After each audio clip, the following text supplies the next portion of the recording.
Bonjour à tous. On a un petit quart d'heure parisien, mais ça y est, tout le monde est arrivé ou presque. On va commencer, si vous voulez bien.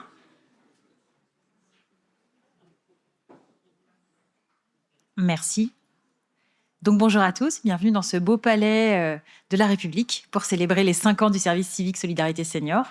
La salle n'est pas hyper facile à trouver, mais personne ne s'est encore perdu, je crois pas. Autour de nous, pour parler du service civique Solidarité Senior, vont se succéder ceux qui le portent, que ce soit dans leur territoire, au plan national, ou bien dans les associations, fédérations, etc., qui en utilisent, entre guillemets, et puis ceux qui en bénéficient aussi, jeunes comme seniors. Mais d'abord et avant tout, pour ouvrir nos échanges, c'est Brigitte Pisa, vice-présidente de l'Agir Carco, qui va prendre la parole. Madame Pisa.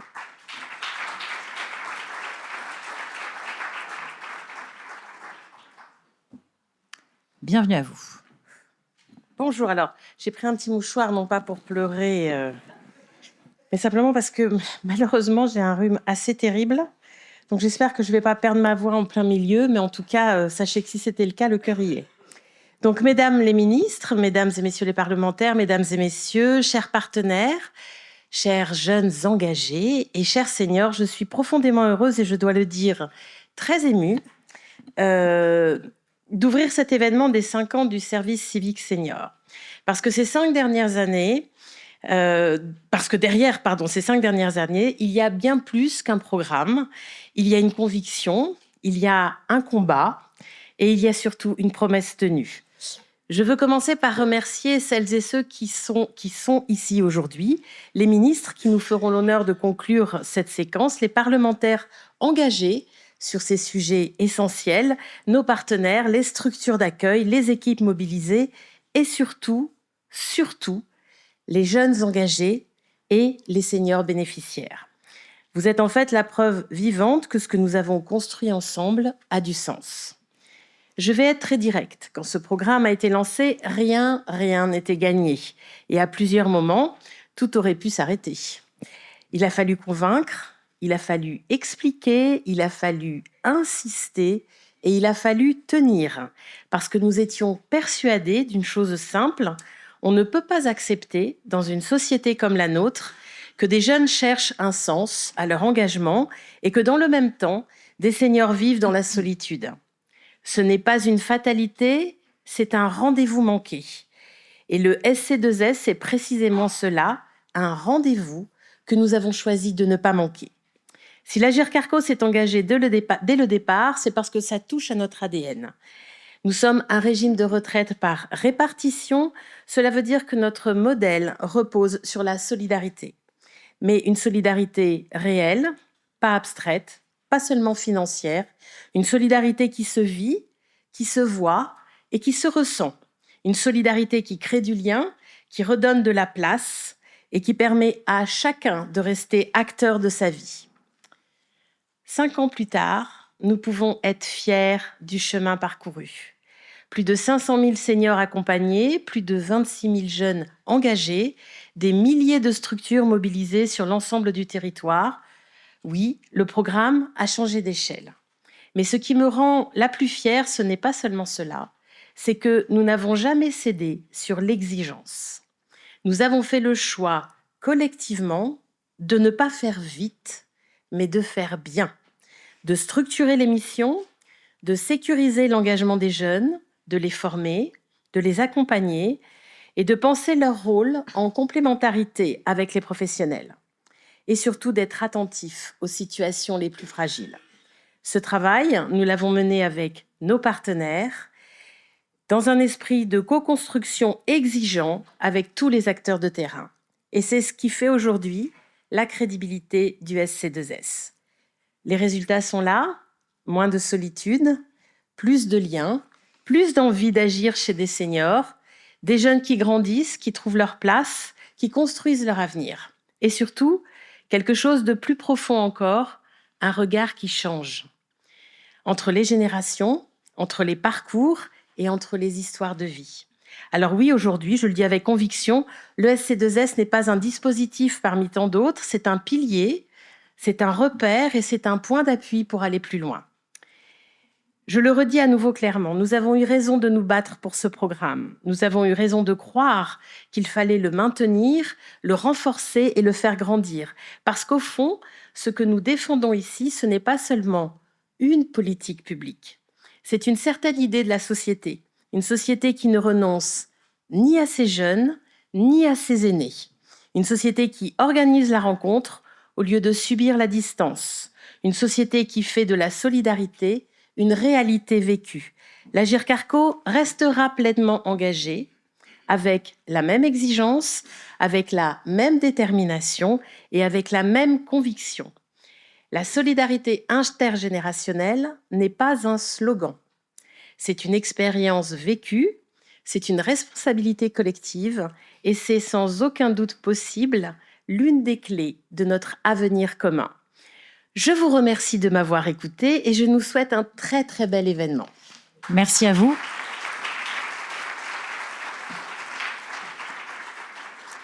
Voici maintenant notre première table ronde, le service civique au cœur de la cohésion nationale. Vous l'avez vu sur l'invitation. Pour cela, vous me rejoindre Monsieur Patrick Kanner, ancien ministre du Logement et de la Politique de la Ville, rédacteur d'une proposition de loi en 2023. Mais oui, applaudissez-le, ça va lui faire plaisir. Merci. Proposition de loi en 2023 visant à renforcer le service civique, rejoint par Prisca Thévenot, députée Renaissance des Hauts-de-Seine, ancienne ministre elle aussi, mais en charge de la jeunesse et ex-porte-parole du gouvernement. Et puis Catherine Arenou, maire de Chanteloup-les-Vignes. Comme ça, on a le niveau national et local, on va dire. Merci à tous pour votre présence. Patrick Kanner, vous soutenez de longue date le service civique. Quels en sont les atouts principaux à vos yeux? Qu'est-ce qui fait que c'est tellement important? Déjà, merci pour votre accueil. Je vous accueille ici au nom de Gérard Larcher, président du Sénat, dans la plus belle maison de retraite de France. C'est vous qui l'avez dit, j'aurais pas osé. Pourtant, c'était une expression qu'avait utilisée Pierre Mauroy quand il était sénateur. Pierre Mauroy, qui était mon maître à penser à Lille. Mais bon, il ne dirait plus la même chose parce que la moyenne d'âge a baissé. Ce qui est d'ailleurs terrible pour moi puisque je fête un anniversaire aujourd'hui, le mien, avec vous. C'est bien amené, c'est bien amené. Voilà. Il y a un tronc qui va circuler dans la salle. Non, mais je fête mon anniversaire et je vois que j'ai quand même plus jeune que moi, beaucoup plus jeune que moi aujourd'hui au Sénat. Et c'est vrai que cette chambre apporte, je le dis à ma collègue députée et ancienne ministre, apporte une forme de stabilité dans la République qui est utile au regard de la composition politique qui est celle de l'Assemblée nationale. Mais même si nous ne sommes pas bien sûr des élus de premier degré, mais de scrutin indirect, il est vrai que nous avons chez nous un équilibre politique assez classique qui permet finalement de concevoir les grandes politiques publiques dans une forme de sérénité et d'apaisement qui n'existe pas toujours à l'Assemblée.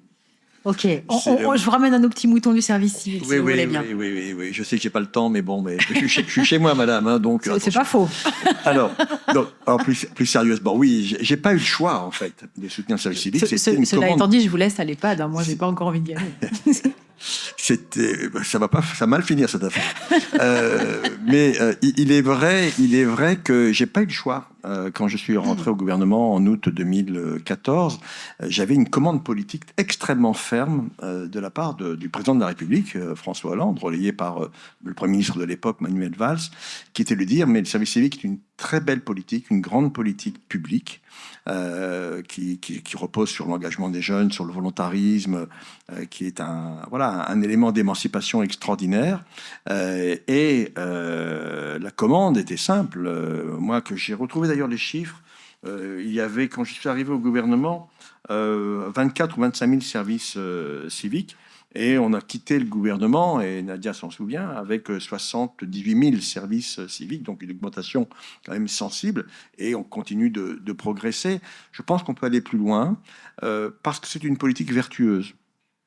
Je le disais, qui repose sur l'engagement, qui est utile, qui représente un coût pour la nation qui est relativement modeste.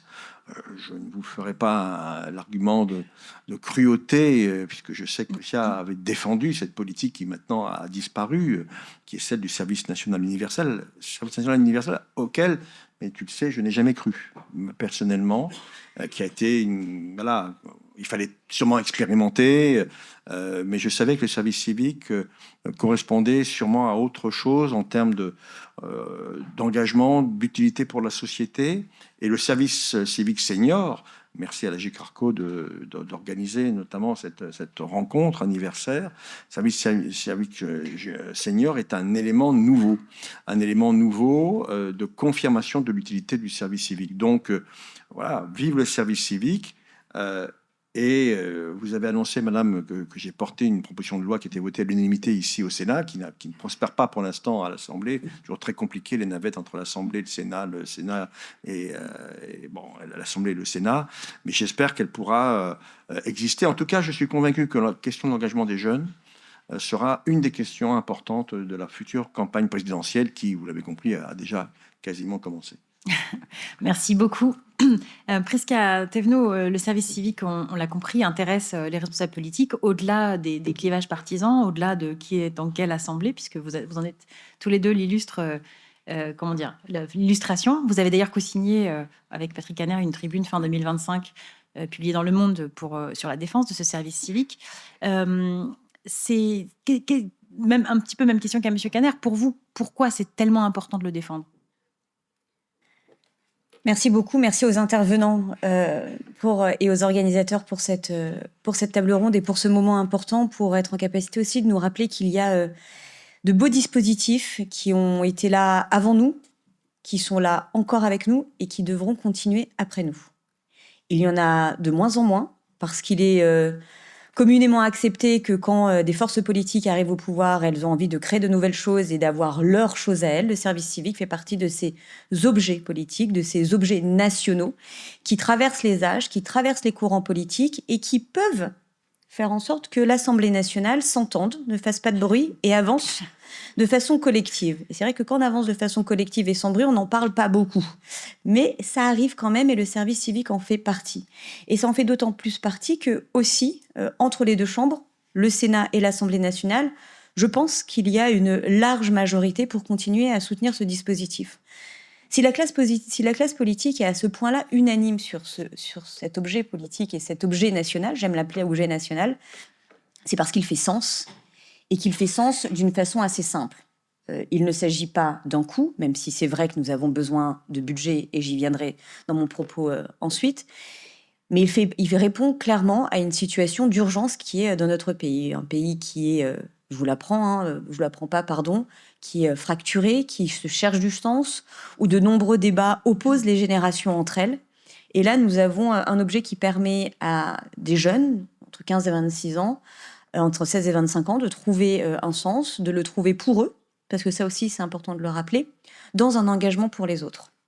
Et ces autres, souvent, ils n'ont plus vraiment l'occasion de prendre le temps de les connaître. Et pour avoir pu, dans le cadre de mon portefeuille ministériel à la jeunesse, échanger avec certains nombres aussi bien d'associations, de structures, mais aussi de jeunes et de seniors, je pense que ça tombe sous le sens.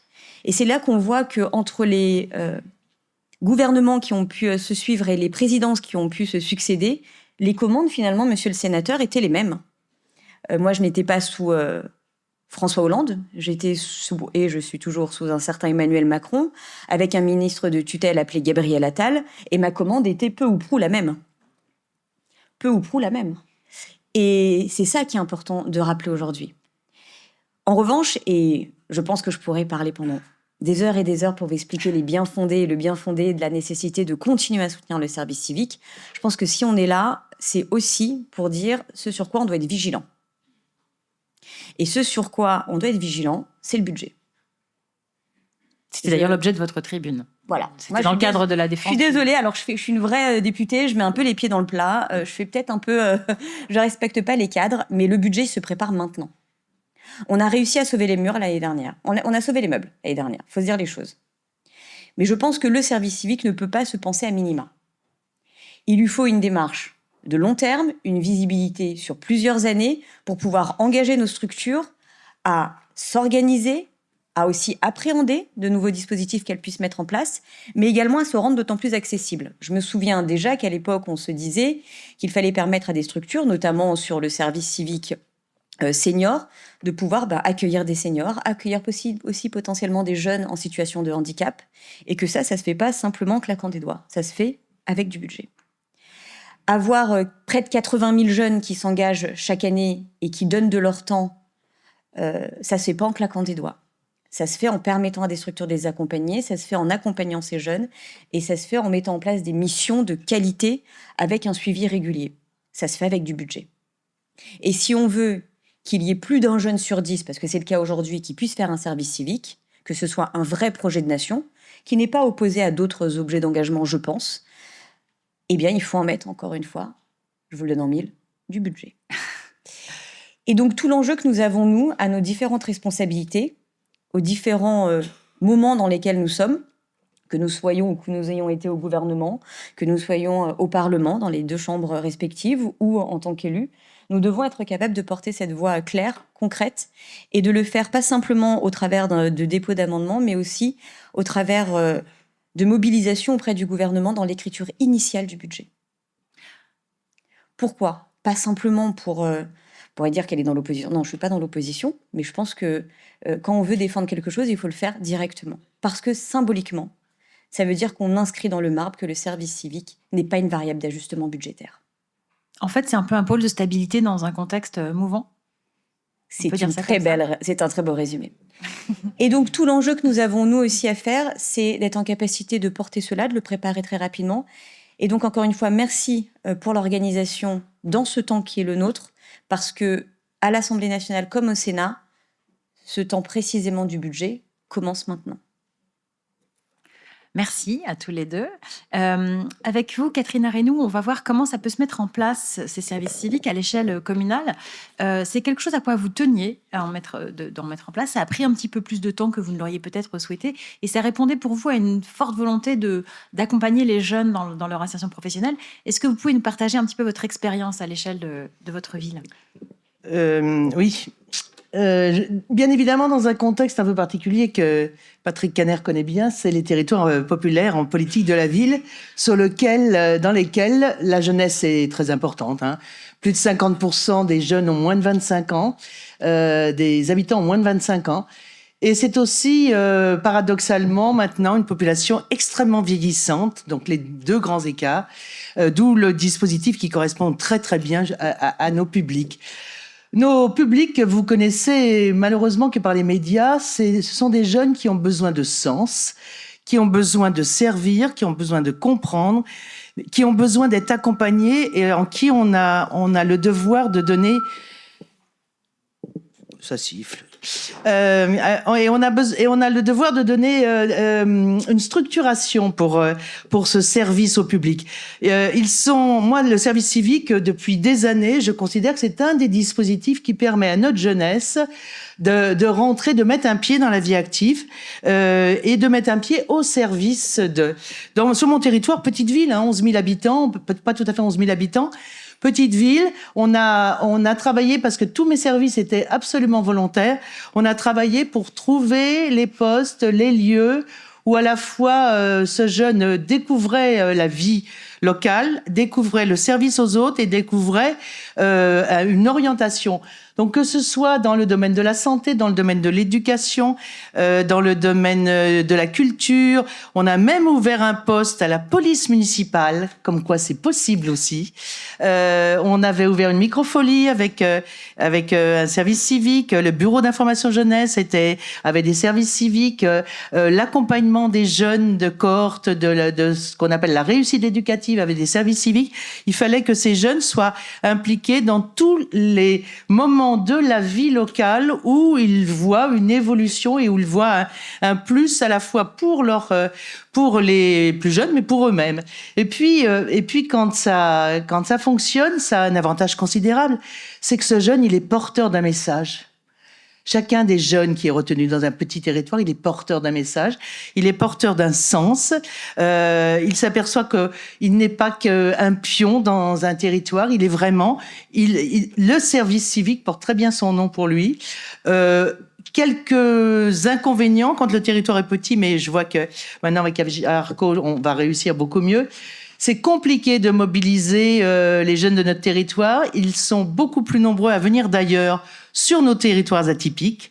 Alors, attractivité des postes qu'on ouvre, certes, mélange des publics, tant mieux, mais moi j'aimerais bien arriver, et pour y arriver, je vais vous dire, sur ma collectivité qui n'est pas très grande, il y a un poste de coordinateur de prévention qui est au service de l'ouverture des postes et des recrutements des services civiques, parce qu'il y a comme ça qu'on arrive à aller donner de l'intérêt, pêcher de l'intérêt ailleurs.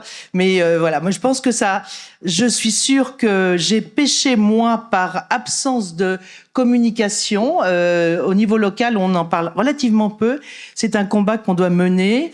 Et plus il y a de risques, plus on doit mener ce combat de la communication et de la connaissance pour que ça devienne un incontournable de nos territoires.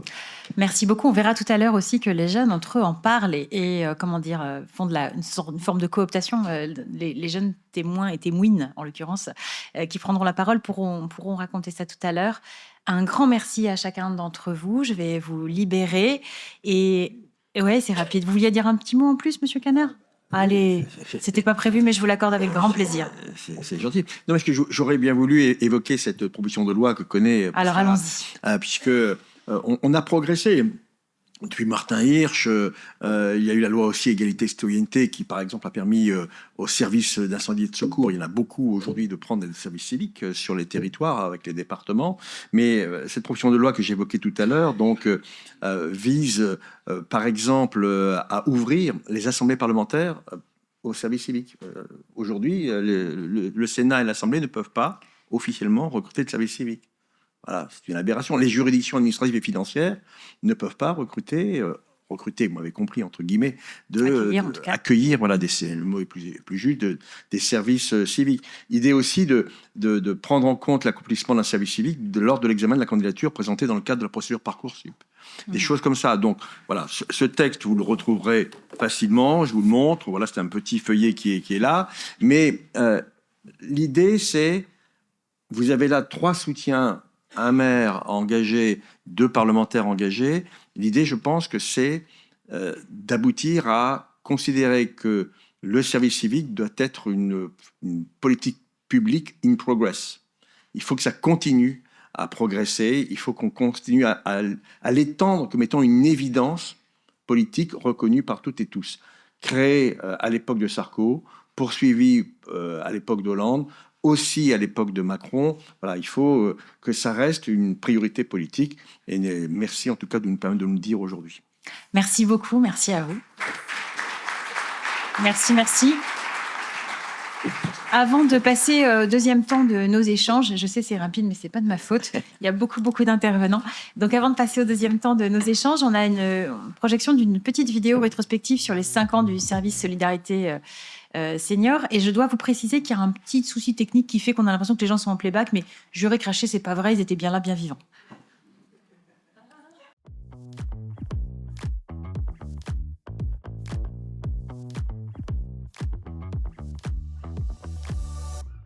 C'est grâce à un partenariat historique avec Unicité, l'association pionnière, que Malakoff Humanis soutient depuis plus de 15 ans l'engagement des jeunes au service des aînés via le levier du service civique. Après la crise du Covid-19 et l'explosion de l'isolement social, des jeunes aussi bien que des personnes âgées, Malakoff Humanis a décidé d'investir plus fortement dans ce service civique intergénérationnel en initiant la création du service civique Solidarité Senior et de l'association nationale qui est aujourd'hui chargée de son déploiement. Mona Lisa, réseau d'équipes citoyennes et de coopération territoriale engagées contre l'isolement des personnes âgées sur tout le territoire, s'est mobilisé dès la fondation du SC2S.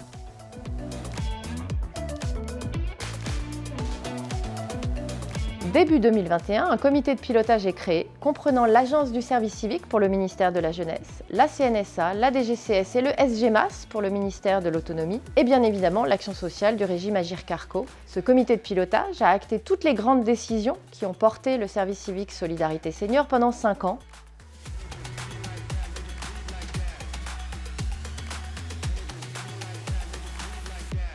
La FEAP s'est engagée dans l'association Service civique Solidarité Senior depuis le début, donc depuis 5 ans. Pourquoi ? Parce que nous considérions que c'était quand même une très belle idée que de permettre à des jeunes volontaires d'accompagner des personnes âgées. Et donc c'est à ce titre que nous sommes dans le conseil d'orientation de l'association avec l'idée de pouvoir accompagner, évaluer, réévaluer, faire progresser le dispositif. Nous n'étions pas très nombreux au départ et maintenant nous sommes plus de 50 acteurs.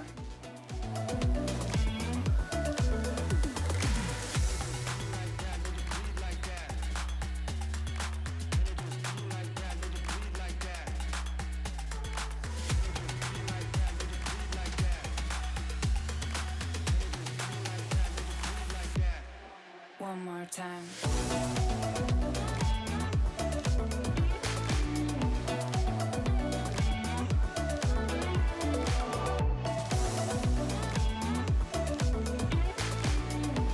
Peu à peu, une équipe de professionnels a été constituée sur l'ensemble du territoire. Elle est aujourd'hui composée de 150 personnes environ qui sont mobilisées pour faire la promotion du service civique Solidarité Senior dans le secteur.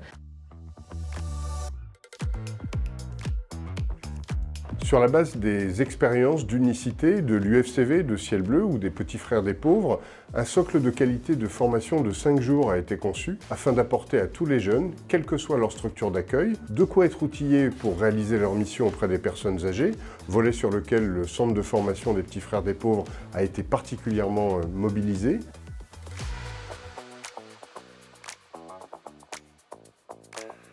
Le SC2S est devenu clairement l'un des principaux programmes communautaires de l'action sociale du régime Agirc-Arrco, qui est aujourd'hui fier de confirmer qu'en 5 ans, il y a eu 26 000 jeunes mobilisés auprès d'à peu près 500 000 personnes âgées sur l'ensemble du territoire, grâce à la mobilisation de 4 000 structures d'accueil. Notre enjeu est aujourd'hui de pérenniser le dispositif et de démultiplier encore l'intervention des jeunes auprès de personnes âgées, principalement à domicile.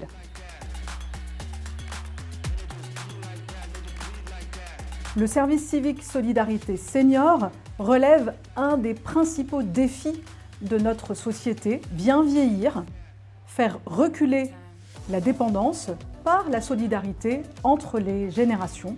Les personnes âgées sont moins seules, plus actives, les jeunes sont utiles, se sentent considérés. Certains d'entre eux vont se découvrir une vocation et en faire leur métier. Le service civique Solidarité Senior, c'est une belle histoire appelée à se poursuivre.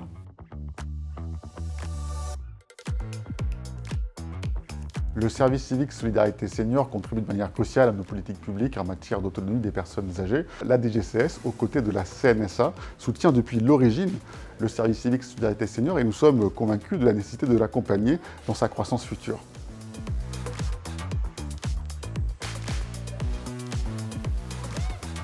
On a 2 défis aujourd'hui à la CNSA et dans la branche autonomie. C'est aller toucher les plus vulnérables, lutter contre l'isolement et on a besoin de cette capacité à pouvoir aller vers, accompagner, lutter contre cette perte d'autonomie que conduit l'isolement. C'est le premier point.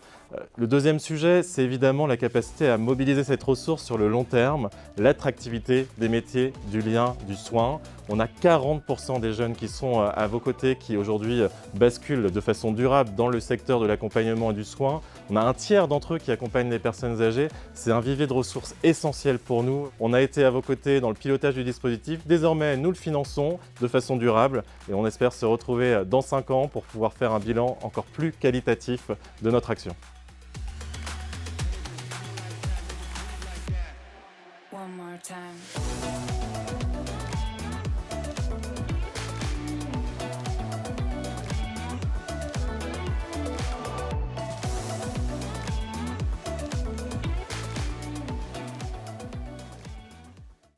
On ne va pas attendre 5 ans pour poursuivre nos échanges.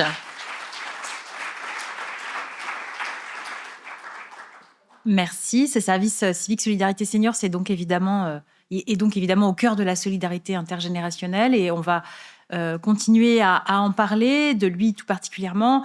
Une deuxième table ronde en 3 temps successifs. Je vais d'abord appeler Monsieur François-Xavier Selleret, Madame Nadia Bellaoui et Monsieur Jean-Benoît Dujol à me rejoindre.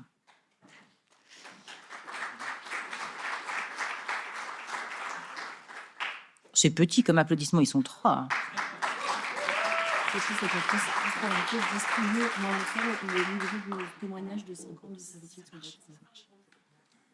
Et en plus, vous avez droit à un petit cadeau livret. Elle est pas belle, la vie? On dit merci. Merci. Bon, on poursuit, on reprend notre sérieux. Même les intervenants font le clown. Comment voulez-vous qu'on s'en sorte? On commence avec vous, monsieur le directeur général de l'Agirc Arrco. Madame Pizal disait tout à l'heure en ouverture, s'il y a bien une institution pour laquelle la solidarité intergénérationnelle est un socle, c'est la vôtre. Il était donc assez naturel de soutenir ce service civique solidarité senior pour vous? Alors, je crois que, comme l'a très bien dit Brigitte Pizza et puis Frédéric de Cherf avant moi, je crois que l'ADN de l'Agirc Arrco, c'est la solidarité entre les générations. Ça, c'est un premier élément. L'ADN de la retraite par répartition, c'est que les actifs acceptent de cotiser pour des retraités et qu'à leur tour, ils souhaitent que la génération suivante le fasse. Et donc, pour nous, de faire vivre de manière très concrète, très tangible, la solidarité entre les générations, c'est une manière d'incarner la promesse. C'est peut-être le premier point. Deuxième point, c'est parmi nos priorités, il y a cette idée du bien vieillir. On a tous qu'une envie, à ma connaissance, c'est vieillir chez soi au milieu des siens.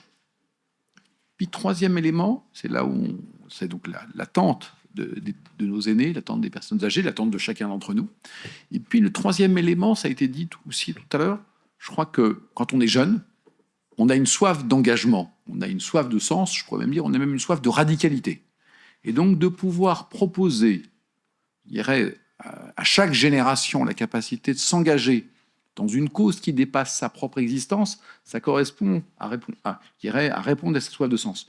Donc quand on arrive à coïncider à la fois la solidarité entre les générations, le souhait du bien vieillir le plus longtemps possible, j'allais dire chez soi ou le plus tard possible, même si Patrick Caner nous a dit tout le bonheur d'être dans la maison de retraite du Sénat, le plus tard possible de rentrer dans une maison de retraite, c'est aussi, et puis enfin, proposer à cela, c'est une manière de rassembler, de fédérer, et d'avoir un projet qui, dans une société, comme dirait Jérôme Fourquet, qui est de plus en plus archipélisée, d'avoir au contraire un projet collectif qui nous rassemble.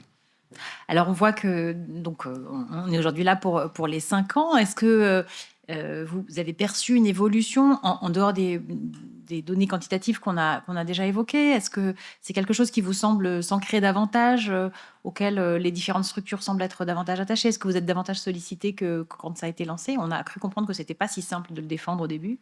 Non, mais je crois que comme tout projet qui se lance, il a besoin de trouver son rythme de croisière. Il y a la phase du lancement, il y a la phase du rythme de croisière. C'est vrai aussi que pour nous, l'un des points importants, au-delà du sujet de l'isolement, c'était autour de la prévention de la perte d'autonomie. Parce que finalement, je connais aucune personne âgée qui veuille aller en EHPAD. Hein.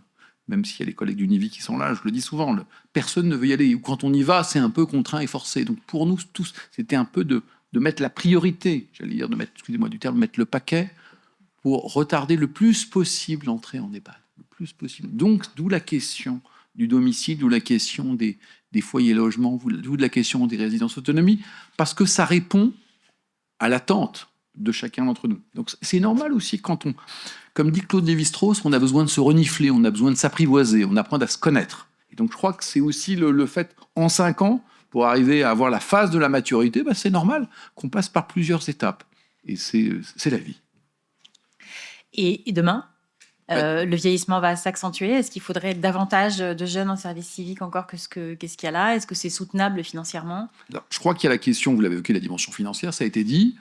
On a aussi, nous, un sujet qui nous préoccupe à Agirc Arrco, mais qui préoccupe toute la société française, c'est qu'il y a une formidable bonne nouvelle. Nous sommes de plus en plus nombreux à vivre de plus en plus longtemps. Mais il y a une moins bonne nouvelle. Il y a moins de naissances dans notre pays. Et donc, comment on arrive dans la durée à concilier les deux? Parce qu'il y a à la fois cette soif d'engagement, mais quantitativement, il y a d'autres formes d'engagement. Et donc, les engagements ne sont pas exclusifs les uns des autres. Donc, c'est comment on arrive aussi à pouvoir relier cela dans une société qui, à la fois, a une attente d'engagement et aussi, il y a d'autres formes d'engagement. Vous voyez, moi, je suis pas encore, à l'âge de la maison de retraite, mais je me sens un peu dernier des Mohicans parce que je dois faire partie des dernières générations du service militaire. Donc c'était aussi une autre forme d'engagement au service de notre pays, et qui est aussi utile. Et donc on n'oppose pas les uns les autres. Ce qu'on veut, c'est que des personnes s'engagent pour une cause qui est utile à notre pays, à notre nation. Hop. Je m'autocoupe la parole à moi-même, c'est dire. Merci beaucoup. Nadia Bellaoui, vous présidez l'agence du service civique. Vous êtes donc l'opérateur de cet outil et vous fédérez pour ça, autour de cette idée, un grand nombre d'acteurs et de partenaires, dont l'Agir Carco, autour du service civique Solidarité Senior. Une forme d'engagement parmi d'autres, une forme d'engagement plus importante, le service civique et particulièrement le SC2S. Comment vous le percevez-vous ? Ça a été dit, Il faut appuyer sur le petit bouton en dessous. Voilà, merci. Le service civique et l'agence qui en a la responsabilité se sont créés il y a maintenant 5 ans par une grande loi de consensus déjà, une loi transpartisane.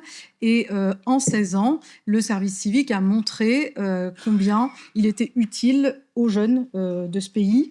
Vous avez dit qu'il les aidait à entrer dans la vie active, alors que Parcoursup est devenu le rituel de passage à l'âge adulte. Le service civique est devenu, pour des jeunes extrêmement divers, entre 16 et 25 ans, 30 ans, lorsqu'ils sont en situation de handicap, un moyen de grandir, d'acquérir des compétences et de les réinvestir en fait dans leur orientation et dans leur parcours professionnel. Bref, le service civique a fait la preuve de son impact sur les jeunes. On aime rappeler que 7 jeunes sur 10 entrent dans le service civique dans une période compliquée, en échec scolaire, décrochage, des accidents de la vie. Et 1 an après la sortie du service civique, 7 jeunes sur 10 sont en situation favorable dans un emploi ou en reprise d'études. 10 ans après la création de la loi, dans l'immédiat après pandémie du Covid, le service civique Solidarité Senior, il a fait la preuve, il a commencé en tout cas à faire la preuve de l'apport de l'engagement des jeunes à l'un des défis les plus importants de notre société, vieillir en bonne santé. Et c'est en ce sens qu'il est remarquable et essentiel pour l'avenir du service civique. Des jeunes sans compétences, sans prérequis professionnels, viennent apporter des réponses tangibles à l'un des plus grands défis de notre société. Et ce qui est intéressant, c'est que autour de ces jeunes, il y a une mobilisation dont nous sommes tous ici les représentants. Et c'est ce qui fait que vraisemblablement, on fêtera le 10e anniversaire et quelques autres anniversaires dans les années qui viennent. Ça reste une priorité du gouvernement, ce service civique ? On a vu des parlementaires. Vous diriez qu'au plan national, il y a un vrai portage, on parlait d'engagement, mais est-ce qu'il y a aussi un vrai engagement politique ? La ministre en charge de la jeunesse sera là même. dans quelques instants et elle pourra vous confirmer ça par elle-même. Mon voisin confirmera que dans tous les textes internes à l'État, le service civique est une politique prioritaire du gouvernement, parce que Patrick Kanner a blagué sur cette terminologie qui existe bel et bien malgré tout et qui fonde un certain nombre d'engagements pluriannuels de l'État. En même temps, je ne vous apprends rien, la situation des finances publiques est compliquée et effectivement, comme ça a été dit par les 2 parlementaires qui sont évidemment des grands défenseurs du service civique, il y a un enjeu à réunir le budget autour du service civique, un demi-milliard d'euros de budget en général. Le service civique Solidarité Senior, ça représente 37 millions d'euros en 2025 pour couvrir justement les indemnités des 6100 jeunes qui se sont investis dans le service civique Solidarité Senior. C'est un effort qui est fait sur nos impôts, qui est un bel investissement, non seulement sur l'avenir, mais aussi sur le présent. Mais il nécessite que la représentation nationale confirme son attachement au service civique et que le gouvernement également réalise la promesse qu'il fait en considérant que c'est une politique prioritaire du gouvernement. Je suis résolument optimiste sur ce point. C'est bien, ça fait du bien l'optimisme. Merci beaucoup. On va poursuivre avec vous, Monsieur Dujol. Vous êtes donc le directeur général de la cohésion sociale. On l'a dit, l'idée, c'est aussi de créer des formes d'engagement durable chez les jeunes. Pour le DGCS, donc, que vous êtes, pour le directeur général de la cohésion sociale que vous êtes, quel est l'enjeu majeur finalement de ce service civique, en particulier Solidarité Senior, en lien avec cette durabilité de l'engagement ? Est-ce qu'il y a Ce qui est crucial pour nous, c'est sa contribution à la lutte contre l'isolement des personnes âgées. C'est à ce titre-là, en premier lieu, que la DGCS s'intéresse à ces questions et se mobilise aux côtés des autres acteurs pour le soutenir, je dirais, techniquement et aussi financièrement, en s'appuyant sur la CNSA, sur la 5e branche de la sécurité sociale. On a aperçu dans la vidéo le directeur général des Petits Frères des Pauvres, qui porte de manière très, très forte un plaidoyer sur cette question du vieillissement et de l'isolement. Les chiffres qu'ils mettent en avant, qu'ils ont mis en avant à l'automne dernier, sont terrifiants en réalité, parce qu'on parle de bien vieillir, mais la première condition pour bien vieillir, c'est de ne pas vieillir seul. On a 2 millions de personnes de 60 ans qui sont isolées, on en a 750 000, c'est leur expression, qui sont en mort sociale, c'est-à-dire qu'ils ne voient rigoureusement personne et qui ne sortent pas de chez eux ou de chez elles d'ailleurs, puisqu'il s'agit souvent de femmes. Et le vieillissement, il faut bien le comprendre, c'est à la fois... l'isolement plutôt, c'est un symptôme du vieillissement. On s'isole parce qu'on vieillit, mais c'est aussi une cause. C'est-à-dire qu'on vieillit parce qu'on s'isole. Ça, c'est très démontré sur le plan clinique et médical. C'est très corrélé, cet isolement, avec un accroissement de la perte d'autonomie et de la dépendance. Donc on a aussi un enjeu de santé publique qui est crucial pour briser ce cercle vicieux du vieillissement et de l'isolement, pour permettre à de plus en plus de personnes âgées, qui seront de plus en plus nombreuses, de bénéficier de ce supplément d'âme et de cette rencontre. Moi, pour cette raison-là, que cette question de l'isolement est tellement intégrée à notre vision de la prise en charge des personnes âgées, et qui nous semble que dans ce contexte, le service civique est la réponse idéale, puisqu'elle permet de conjuguer, je crois que l'aéropage qu'on le représente le démontre, l'initiative associative, le soutien des régimes de protection sociale, la mobilisation de l'État et de ses opérateurs, et puis sur ce gisement formidable qui est celui de la volonté de s'engager de cette génération, de ces générations successives, puisque le service civique a maintenant plus de 16 ans. Et à l'opposé, enfin pas à l'opposé, mais de l'autre côté de la barrière, si j'ose dire, ça permet de lutter contre l'isolement des seniors. Est-ce que ça peut permettre aussi ou pas à votre avis, les témoins le diront eux-mêmes, mais en tout cas vous, votre sentiment, à des jeunes de trouver leur voie, de peut-être s'intéresser à des métiers dont ils ne soupçonnaient pas forcément l'existence. Bref, est-ce que ça peut être un des leviers de l'attractivité des métiers dans ce secteur social et médico-social qui est pas un sujet facile et qui est un sujet sur lequel on revient beaucoup, en tout cas quand on écrit sur le sujet, on écrit souvent sur cette question d'attractivité. C'est un secteur d'avenir malgré tout.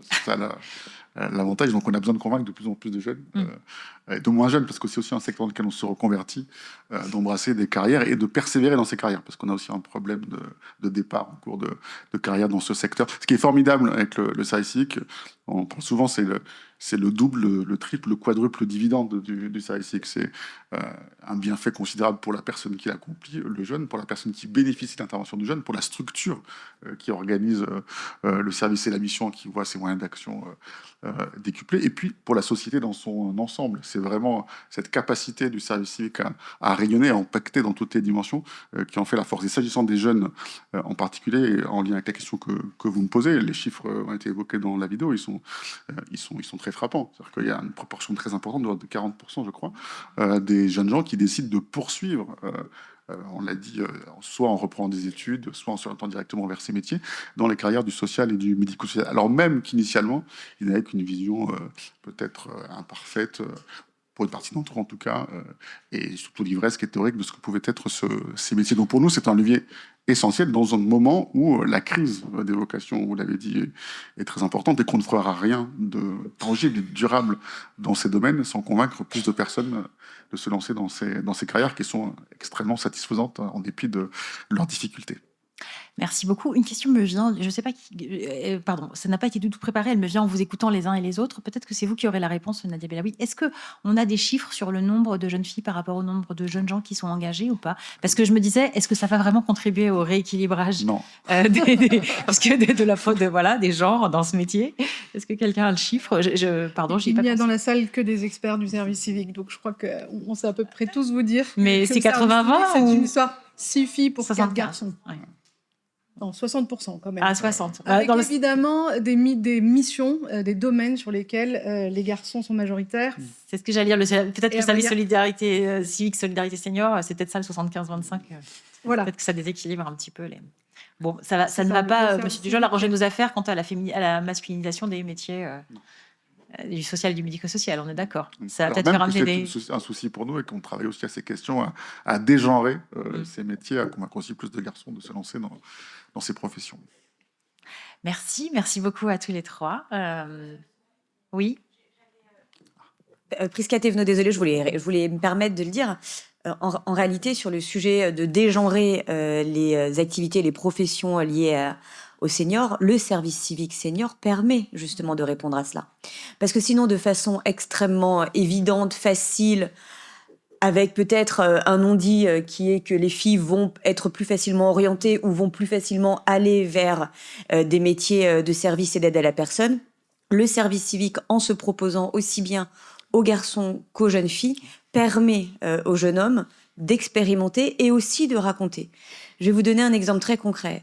Quand j'ai été voir des jeunes en service civique seniors, et on va en entendre après, j'ai surtout échangé avec des garçons. Ah ben là, on aura des filles qui m'ont dit oui, mais je pense qu'il faut faire attention aussi parce que ça montre aussi cette réalité-là que ce genre de dispositif, au-delà d'avoir ce qu'on a dit avec Monsieur le Sénateur avant, des enjeux d'intergénérationnalité, de faire nation, etc., permet aussi d'avoir un vrai processus d'orientation vers des métiers qui vont être de plus importants dans notre pays et qui vont permettre d'avoir aussi des emplois de sens, ce que nous cherchent beaucoup nos jeunes. Et ce sens, il est aussi bien cherché par les jeunes filles que par les jeunes hommes. Et donc, au contraire, je pense que le service civique permet précisément de répondre à votre question, madame, qui est tout à fait pertinente. Merci. Merci beaucoup, Madame Thévenot, et merci à vous qui êtes intervenue autour de moi. On va poursuivre, je vous libère. Merci. Vont me rejoindre Véronique Besse, vice-présidente chargée des seniors à l'UNCAS, l'Union nationale des centres communaux d'action sociale, et Bruno Dorler, qui est directeur général délégué en charge des opérations à la Fondation Partage et Vie. À deux échelles différentes, vous n'avez pas applaudi, eux, ils n'ont pas le droit, en fait. Ah, j'ai cru que vous ne vouliez applaudir que les hommes et femmes politiques. Je me disais quand même, c'est pas chic. Je vous préviens pour les services, les jeunes qui seront témoins et la je sais pas, j'aime pas dire la senior et Madame Biscaïno qui interviendra, il faudra un tonnerre d'applaudissements parce qu'elles ont moins l'habitude de parler, il faudra les encourager. Donc en tout cas là, on est donc avec Bruno Dorler et Véronique Besse. À deux échelles différentes, nous allons donc maintenant interroger les motivations finalement des structures à accueillir des jeunes en service civique, en particulier Solidarité Senior. On va commencer avec vous, Véronique Besse, si vous voulez bien. L'idée de rapprocher deux mondes qui se voient peu, on l'a dit, c'est important, c'est-à-dire les jeunes et les plus anciens, ça représente une des motivations des centres communaux d'action sociale pour soutenir ce dispositif. C'est un de vos points d'accroche. Alors complètement. En fait, l'UNCAS est partenaire depuis 2021 avec un partenariat qui a été renouvelé en 2026. Et depuis toujours, depuis le départ, on a à cœur d'accompagner le service civique parce que effectivement, on a un maillage du territoire avec nos 4300 CCAS et SIAS sur l'ensemble du territoire. SIAS, c'est intercommunaux. Voilà, c'est ça. Voilà. Et donc, l'idée, c'était effectivement de se faire rencontrer deux mondes, les personnes âgées et les jeunes. Et je pense que c'est vraiment un ticket gagnant-gagnant, puisqu'on voit, et ça a été dit, que les personnes âgées... c'est deux mondes différents parce qu'en fait, il y a beaucoup de clichés, en fait. Il y a beaucoup de clichés sur la jeunesse et beaucoup de clichés et de préjugés aussi sur les personnes âgées. C'est deux mondes qui ne se rencontrent pas forcément. Et là, ça permet à des jeunes d'être auprès de personnes âgées et de faire les choses que le personnel soignant n'a pas, ou de soins, ou qui accompagne à domicile, n'a pas le temps forcément de faire. C'est-à-dire d'écouter, de partager des moments de convivialité, de lire la presse, de regarder ensemble un film, etc., etc. C'est des choses qui sont toutes simples, mais qui apportent beaucoup aux personnes âgées.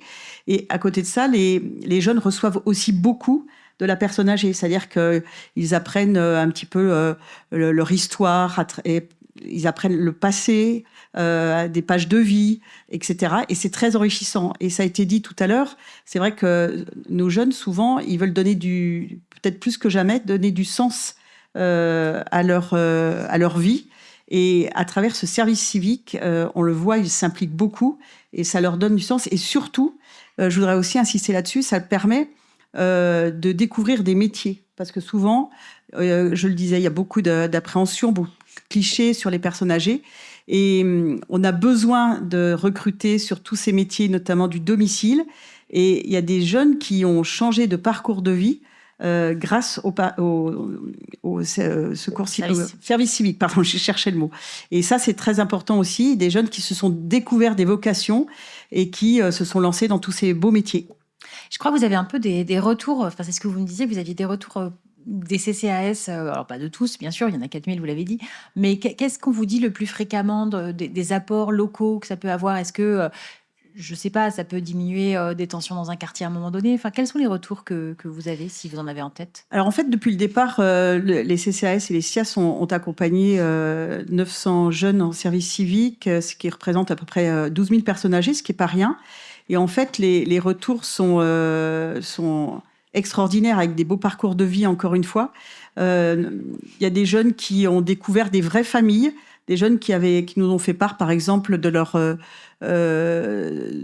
leur histoire, et qui nous ont dit on n'avait pas de grands-parents, on n'a jamais connu nos grands-parents, et là, avec l'accompagnement de telle personne âgée, on s'est découvert des grands-parents, s'est découvert une famille.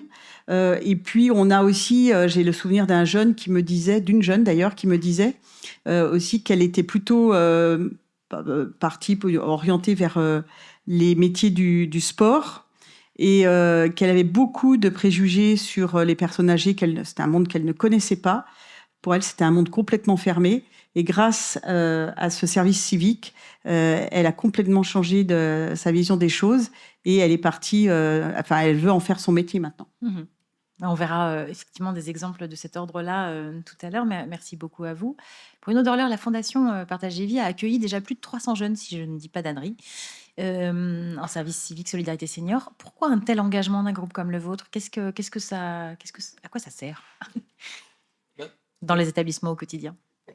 Depuis longtemps, nous avons toujours été sensibilisés sur l'emploi des jeunes, pour toutes les raisons qu'on a déjà citées, sur l'intérêt pour nos métiers. Et en 2021, post-confinement Covid, on faisait le constat que nos maisons étaient les premières à s'ouvrir parce que les personnes âgées avaient pu bénéficier de la vaccination, alors que les jeunes, eux, avaient été privés des moments festifs, avaient été privés pour certains de leur job étudiant, et qu'il fallait absolument réouvrir et mixer, marier ces deux ensembles. Et nous avions lancé une opération 500 jeunes pour l'été. Et donc, naturellement, dès 2022, on s'est inscrit dans le partenariat avec Service Civique Senior, et on a été vraiment conquis par tout l'attrait de cette organisation qui nous sous-traitait quand même un grand nombre de services. Et vous l'avez dit, c'est à peu près 80 jeunes sur nos 139 établissements en moyenne chaque jour. Et chaque jour, je rencontre des résidents qui me disent ô combien c'est précieux d'avoir des jeunes qui ont un peu plus de temps à leur consacrer pour l'aide à la marche et discuter en même temps, pour apprendre le digital. On a vu aussi des réalisations incroyables de spectacles culturels développés grâce aux jeunes dans des salles municipales. Dans le 94, j'ai vu Charenton, Saint-Mandé qui ont créé des olympiades inter-établissements, là aussi grâce à l'appui de ces jeunes. Il faut avouer que ces jeunes sont souvent coordonnés avec beaucoup de passion et d'engagement par nos animateurs. Donc c'est vraiment tout ce monde de l'animation pour lequel, mais Madame Bess l'a très bien dit, nos soignants n'ont malheureusement pas toujours la disponibilité. Et on voit que derrière ce terme d'animation, il y a de l'activité qui fait reprendre du sens.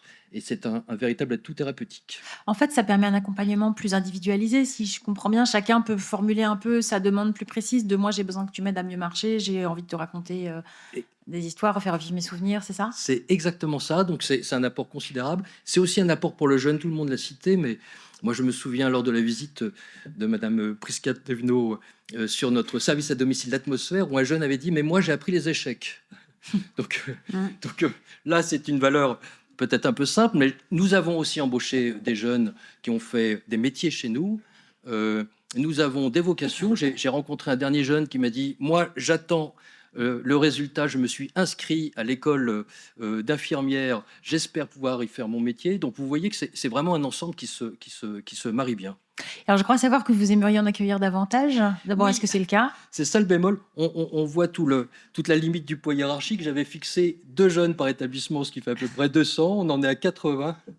Mais on voit que nous qui sommes implantés dans tous les territoires, y compris des territoires ruraux, il y a des fois, on manque de volontaires. Donc je pense qu'un des enjeux, en plus bien sûr de pérenniser le système, c'est de renforcer sa communication, renforcer tous les attraits de ces métiers.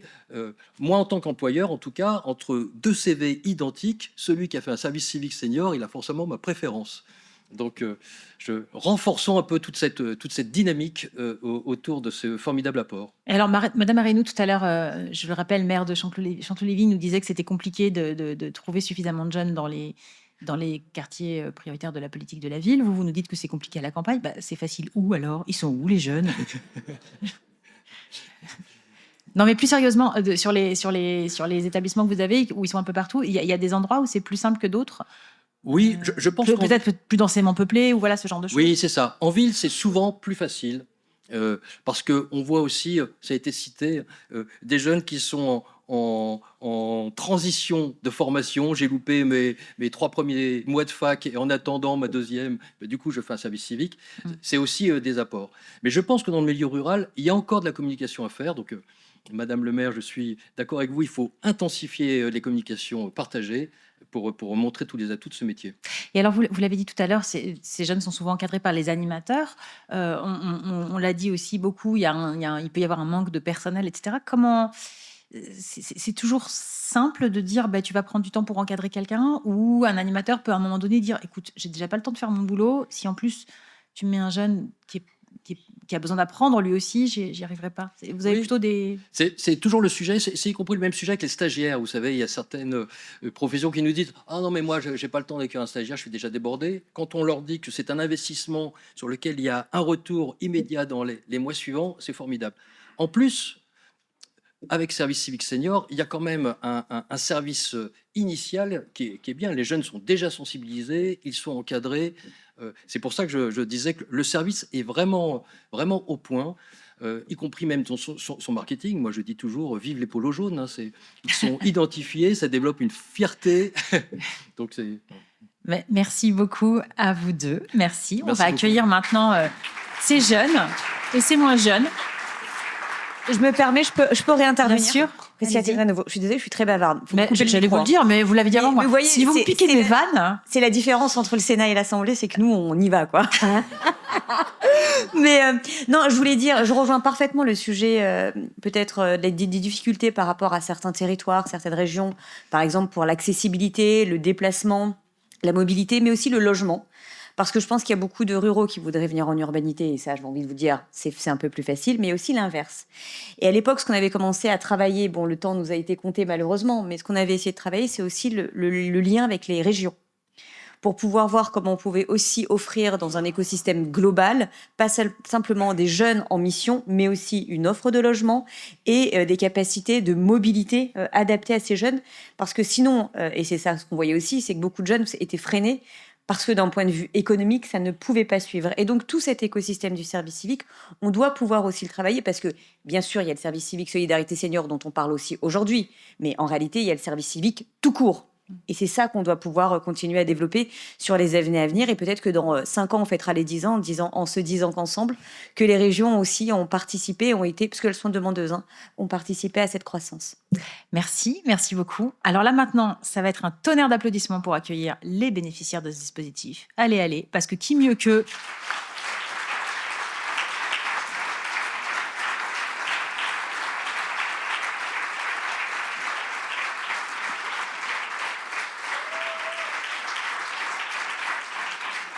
Qui mieux qu'eux et qui mieux qu'elle pour incarner tout ce qu'on vient de se dire. Donc, me rejoignent Yvette Vizcaïno et Astrid Giraudot, et puis Lily Rose Mulot et Émilie Danquin.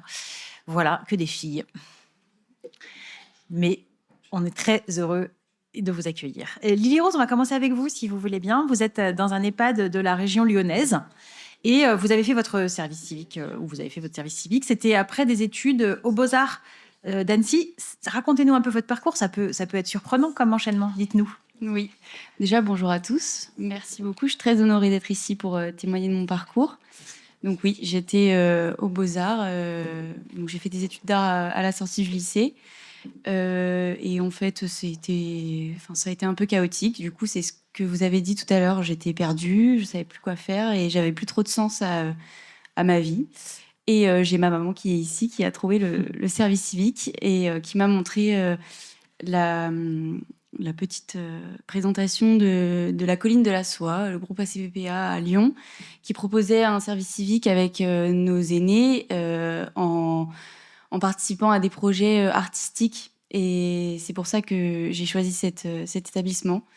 Je me suis inscrite. J'ai eu un rendez-vous très positif. Et 2 jours après, je commençais. Et je partais pour 7 mois sans me rendre compte que ça allait devenir la plus belle expérience de ma vie. Bah, vous avez une jeune vie, j'espère que vous aurez plein d'autres super belles expériences. Mais jusqu'à présent, en tout cas, c'était ça. Alors 7 mois, ok, mais en fait, en vrai de vrai, c'est un peu plus que ça. Vous avez créé des liens dans la durée aussi. Et oui, j'ai fait mes 7 mois. Et à la fin, c'était terrible. Les derniers jours étaient horribles et je voulais pas partir. Et donc, le groupe ASPPA m'a proposé de travailler les dimanches à l'accueil. Donc, j'ai continué à avoir un lien avec les résidents, avec les salariés, avec qui j'avais vraiment eu un lien vraiment très fort. Et en particulier aussi avec une résidente, Renée, avec qui j'ai gardé contact jusqu'à il n'y a pas si longtemps, qui est malheureusement décédée, mais j'ai gardé contact avec sa famille, que je vais revoir juste après pour leur dire que j'ai parlé d'elle au Sénat. Et oui, au-delà de mon engagement, j'ai continué avec eux et j'ai continué à prendre des nouvelles, à aller les voir parce qu'on ne quitte pas comme ça des gens avec qui on a passé 7 mois. Voilà. Et j'ai aussi poursuivi mes études, du coup, dans la psychomotricité. Donc, je suis en 2e année de psychomotricité et je suis en alternance en EHPAD. Donc, voilà. Vous n'y pensiez pas du tout avant la psychomotricité, on est d'accord, hein, vous étiez Pas vraiment...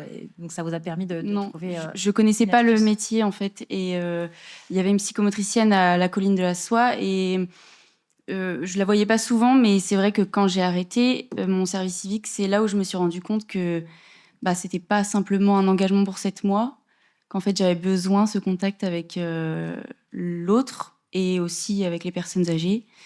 Et donc, le métier de psychomotricien, c'est un métier qui est très créatif. Ça rejoignait un peu ma personnalité. Et donc, j'ai continué là-dedans. Je suis en 2e année à Marseille. Bravo, super, merci. Merci. On traverse la France, on va rejoindre à Bordeaux, en région bordelaise, Émilie. Donc, vous venez de la région bordelaise. Pour vous, le service civique Solidarité Senior, c'était un parcours un peu différent. Ça a plutôt confirmé une vocation que vous aviez d'emblée. Racontez-nous. C'est ça, tout à fait. Moi, j'ai toujours eu un peu une appétence pour le lien avec les autres, pour le médico-social, pour le social. Mon parcours se dessinait pas forcément vers ce milieu-là. Moi, ce qui m'intéressait, c'était quand même avec un petit lien la psychologie dans la fac de Bordeaux. Mais manque de place, je n'ai pas pu y accéder. Et donc, je suis allée un petit peu sur le même parcours que Lily Rowe. J'ai été dans les arts aussi. Et finalement, ma sensibilité s'est guidée plus instinctivement vers justement ce public qui sont les personnes âgées. Et après 1 an à la fac, j'ai décidé donc de faire un service civique en EHPAD pour donc lutter contre l'isolement de ce public-là via le biais de l'animation. Et alors vous, c'est pas maman qui avait eu cette idée. Vous aviez été orientée par... dites-nous. Alors, effectivement, c'est la mission locale qui m'a orientée vers le service civique. À la base, j'avais commencé un contrat d'engagement jeune, donc à la suite justement de cette fin d'études à la fac.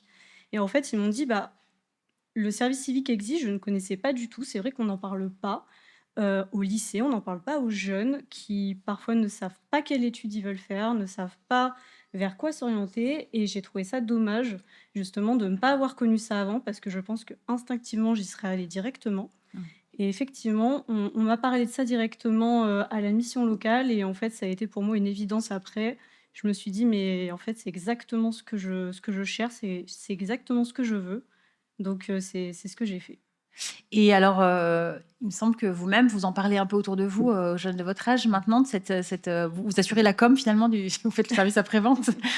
C'est ça, tout à fait. Mon service civique, je l'ai fait au sein donc, comme je l'ai dit, d'un EHPAD qui était en lien avec une association d'aide et de soins à domicile qui s'appelle EDOMI sur Bordeaux.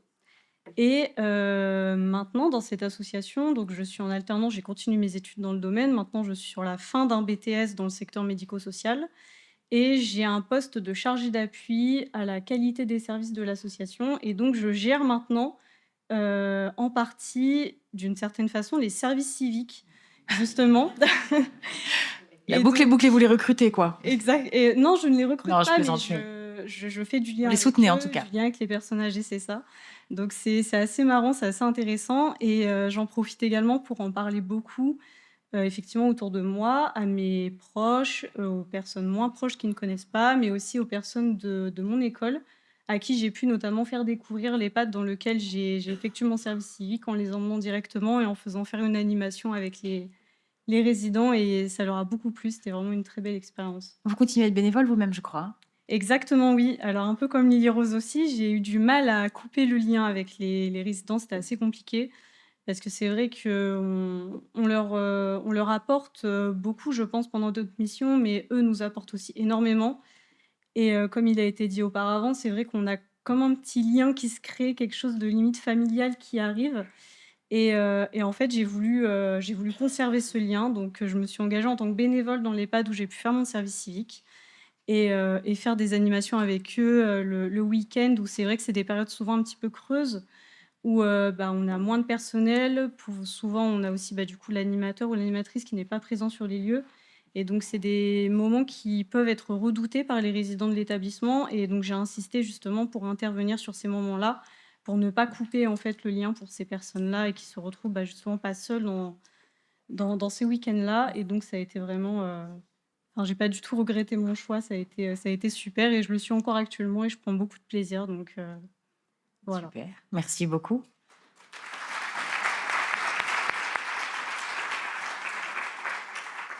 On va continuer avec vous, Yvette, si vous me permettez de vous appeler par votre prénom, Yvette Biscaïno. Alors vous habitez Paris et vous bénéficiez du soutien de jeunes en service civique, à la fois chez vous, à votre domicile, et puis aussi au sein d'une association qui s'appelle le Carrefour des Solidarités dans le 19e. Est-ce que vous voulez bien nous raconter en quoi ça vous aide et en quoi ça vous plaît? Eh bien... Bien dans le micro, si ça vous ennuie pas. J'étais pas tellement d'accord d'aller dans une association. Hein. Et puis un jour, je suis passée et on m'a invité à rentrer. Et du coup, je suis restée là-bas. Parce qu'il y avait des bons gâteaux ou parce qu'il y avait des gentils jeunes en service civique? Les deux?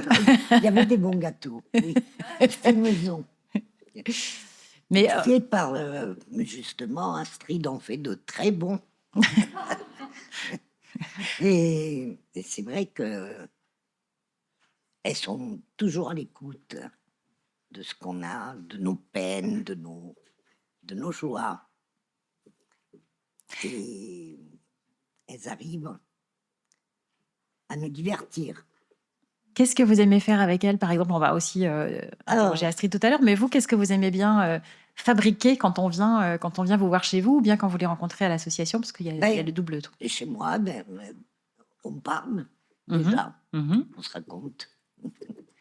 Et à l'association,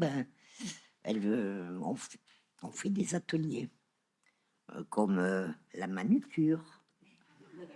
Je ne sais pas le faire, moi. Mais c'est important de se faire belle. Qu'est-ce qu'il y a? Il y a le Scrabble, il y a la belote, il y a un tas de trucs qu'on peut faire avec ces personnes.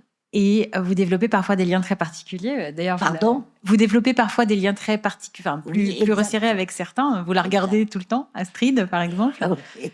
C'est comme maman. Enfin, les jeunes, Émilie et Lily Rose, on dit que c'était un peu comme une deuxième famille. Pour vous aussi, oui, d'avoir ces visites. Comme si c'était ma fille, hein, ma petite fille. Parce que j'ai des petites filles et des arrière-petits-enfants. Hein.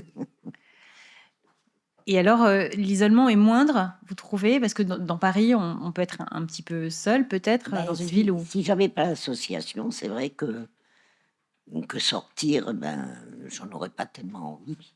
Mhm. Parce que, arrivé à un certain âge, hein, je pense qu'il faut nous booster. Sinon, on s'encroute. Astrid, vous boostez, Oui. Yvette. C'est comme ça que vous le percevez? Vous avez l'impression que vous la... Hop, hop, hop. Un peu. Racontez-nous comment vous faites ça. Comme elle dit, on a fait du coup l'atelier manucure, où je sais qu'elle est venue juste parce que du coup j'étais là et que Oui, ben, elle voulait même pas faire ses ongles. Et que du coup je l'ai un peu forcée à faire ses ongles parce qu'elle était quand même là pour ça. Mais du coup, oui, c'est tous les petits trucs comme ça. Qu'est-ce que vous aimez bien partager avec Yvette en particulier et avec d'autres seniors que vous accompagnez? Vous, qu'est-ce qui vous motive? Qu'est-ce qui vous a amené à faire ce service civique? Du coup, c'est plus la parole. Leur parler de tout ce qu'ils veulent, du beau temps, vraiment s'ils ont un problème, du coup les aider, tous les petits trucs comme ça qui, du coup, qui pour eux sont grands, mais pour nous c'est juste une petite aide. Mm. Ouais. Et vous, est-ce que vous aussi vous vous confiez peut-être sur vos parcours, vos chagrins, vos joies, tout ça, ou est-ce que c'est confidence dans un seul sens? Non, ça va dans les deux sens. Après, ça dépend bien sûr des Oui, seniors. bien sûr. Mais il y en a, oui, non, avec Yvette, je raconte un peu tout et n'importe quoi. C'est mon amie. Et alors, vous êtes un peu comme dans une année de césure, vous, dans votre parcours, hein, c'est ça? Oui. Racontez-nous un petit peu votre parcours scolaire. Du coup, moi, j'ai eu une licence en psychologie.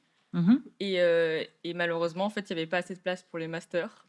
Et du coup, je n'ai pas eu de master en psychologie. Et j'ai voulu faire me sentir utile pour mon année et pas juste ne rien faire. Et du coup, j'ai trouvé le service civique. Et vous avez été un peu cooptée d'une certaine façon, c'est-à-dire que c'est une de vos amies qui vous en a parlé, c'est ça? Oui, c'est ça. C'est elle-même qui allait faire un service civique. Et du coup, elle m'en a parlé. J'étais en mode, si je trouve pas de master, je ferai comme elle. Je ferai un service civique. Et vous avez la réponse pour le master ou pas encore pour cette Non, année? c'est en juin. Ah. Mais je me suis laissé dire que c'était quand même un point positif en général. Oui, les services civiques, oui. Ils aiment bien. Quelque chose d'apprécié. Merci beaucoup à toutes les quatre. Est-ce qu'il y en a une de vous quatre qui aurait envie d'ajouter un petit truc que j'ai pas demandé? Moi, j'aurais bien voulu Allez-y. rajouter quelque chose. Je pense qu'il est important de souligner aujourd'hui pour les jeunes et même pour beaucoup d'autres personnes globalement qu'il est important de ne pas négliger une personne âgée ou même tout type d'autres personnes vulnérables qu'on puisse rencontrer dans la vie de tous les jours, qui veut du lien, que ce soit par une discussion simple, que ce soit par un bonjour. Moi, je trouve que ça arrive beaucoup trop souvent de croiser des personnes âgées, de leur dire bonjour et de recevoir un merci en retour.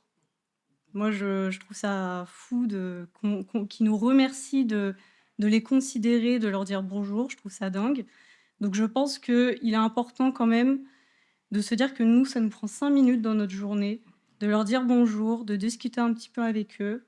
Mais eux, ça illumine toute une semaine, ça illumine même des semaines et des semaines s'il le faut, mais ça crée, c'est vraiment le lien dont ils ont besoin dans leur journée, et peut-être qu'ils n'ont pas eu depuis très longtemps, qui nous paraît minime, mais qui pour eux est juste énorme.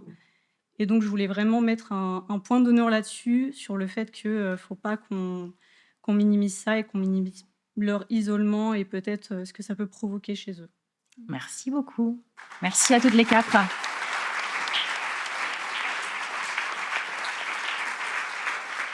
Et bravo pour vos parcours. Avant que la conclusion des ministres en charge n'arrive, on a quelques témoignages complémentaires qui sont filmés. On a une autre petite vidéo que je vous laisse regarder quand elle sera lancée. Important, alors finalement ça fait comme un petit-fils, ces jeunes qui sont là autour.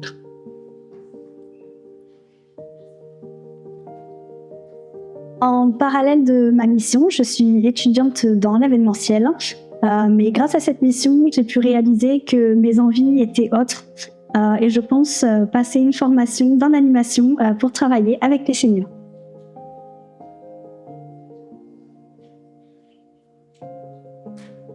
Tu découvres des histoires, tu vis, quoi. Tu prends de l'expérience avec des gens qui ont déjà eu beaucoup d'expérience, beaucoup plus d'expérience que toi. C'est toujours bon à prendre. De soleil, et puis elle nous a apporté plein de choses. On a fait des décos de Noël, la gentillesse, le sourire, tout ça, ça nous apporte beaucoup. Et souvent ensemble avec Madame Bonnet. C'est plein de bonnes choses d'avoir de la jeunesse. Cousin, dans une résidence où on est très bien, mais on doit dire, depuis quelques années, puisque je suis là depuis 4-5 ans, la moyenne d'âge augmente de plus en plus. C'est-à-dire, c'est plus difficile d'avoir des contacts, de causer. Par exemple, j'ai appris à faire des lanternes, donc je ne pensais pas que mon âge à 91 ans, je ferais encore du travail manuel. Et puis on fait de la pâtisserie. Moi qui adore le tiramisu, j'ai appris à faire un tiramisu.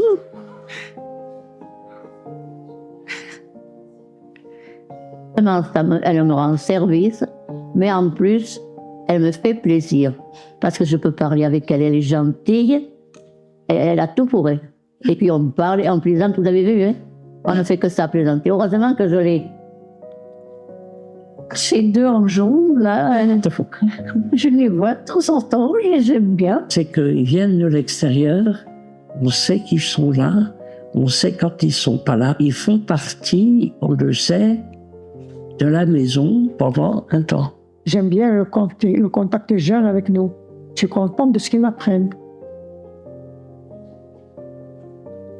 Je me souviens d'une dame chez qui je suis allée et qui, en fait, n'ayant pas de petits-enfants ou pas de contact particulier avec des jeunes, avait une vision assez alarmiste de la jeunesse aujourd'hui. À force de discuter avec elle et de passer du temps avec cette dame, elle m'a confié à la fin du service civique qu'elle avait vraiment changé de vision sur la jeunesse et qu'elle avait moins peur des jeunes et qu'elle était beaucoup plus confiante sur l'avenir maintenant.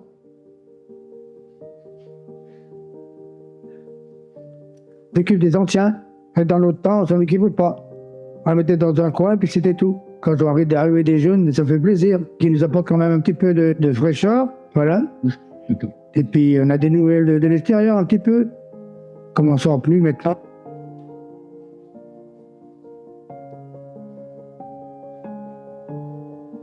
Je pense que tous les services civiques en solidarité senior ont forcément des bonnes expériences, des bonnes anecdotes à raconter. C'est plein de petites choses comme ça qui montrent qu'on fait une différence. Le mot de la fin, c'est continuer.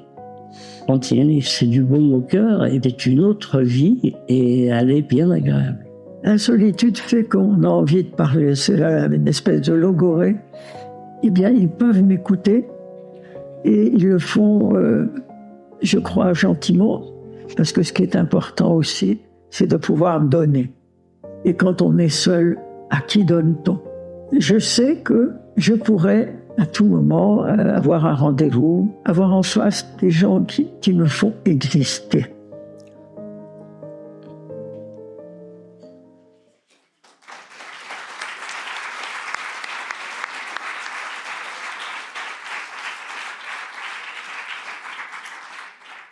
Quelle jolie conclusion. Enfin, conclusion de la vidéo, je veux dire. Parce que la conclusion ici va être apportée d'abord en deux temps. Donc, d'abord avec Madame la ministre Camille Gaillard-Minier, ministre déléguée donc en charge de l'autonomie et des personnes handicapées. Madame, je vous laisse rejoindre le pupitre.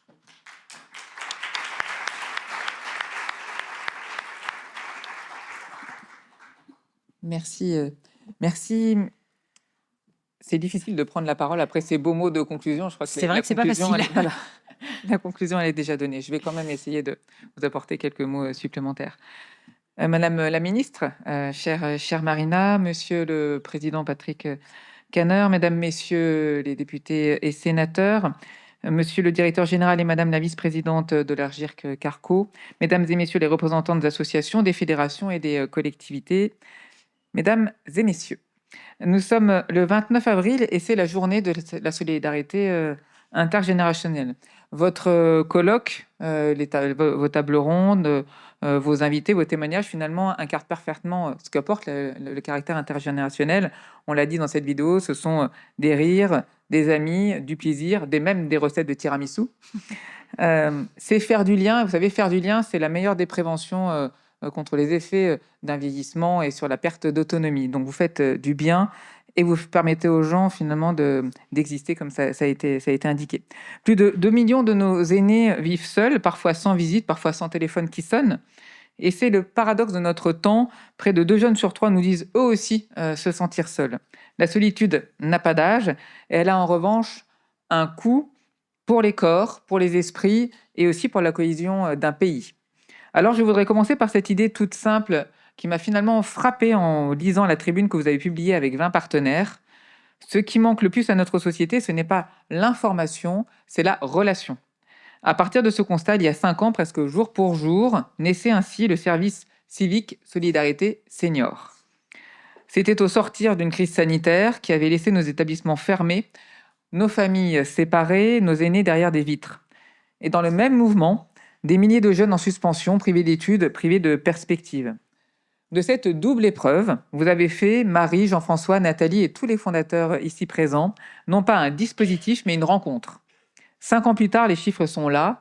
Plus de 20 000 jeunes engagés, près de 400 000 personnes âgées accompagnées, 3 247 structures partenaires, en métropole comme en Outre-mer.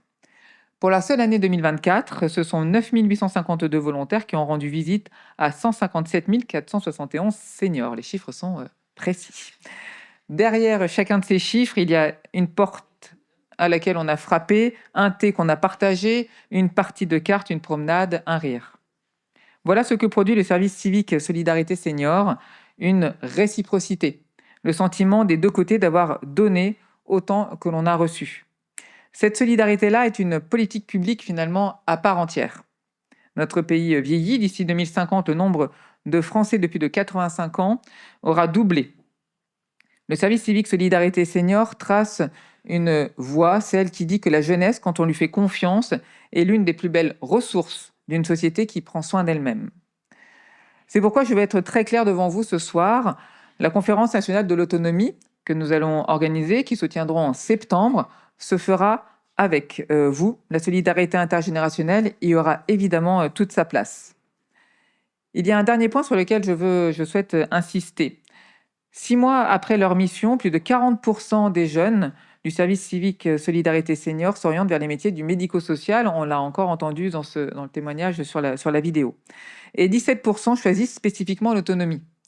Aucune campagne d'attractivité ne produira un tel effet. Et vous savez qu'on a besoin de recruter dans ces secteurs de l'autonomie.